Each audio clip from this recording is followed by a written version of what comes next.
শারীরিক বা মানসিক পরীক্ষার সম্মুখীন হইনি, তারা কিন্তু অনেক সময় বুঝতে পারি না আমরা কি অসীম বাধা অতিক্রম করে আপনারা স্বপ্ন দেখেন এবং আমাদেরকেও অনেক ক্ষেত্রে স্বপ্ন দেখান বা দেখতে শেখান।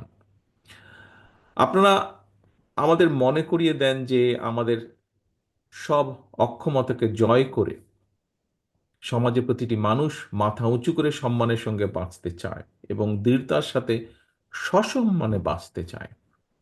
আপনাদের সেই সাহস, সংকল্প ও শক্তি আমাদের জন্য প্রেরণার উৎস, অনেক মানুষের জন্য। এটি আমাদের উদ্বুদ্ধ করে একটি সাম্য, মানবিক মর্যাদা এবং সামাজিক সুবিচারের ভিত্তিতে অন্তর্ভুক্তিমূলক একটা বৈষম্যহীন বাংলাদেশ গড়ে তোলার লক্ষ্যে কাজ চালিয়ে যেতে। উপস্থিত প্রিয় ভাই বোনেরা, উপস্থিত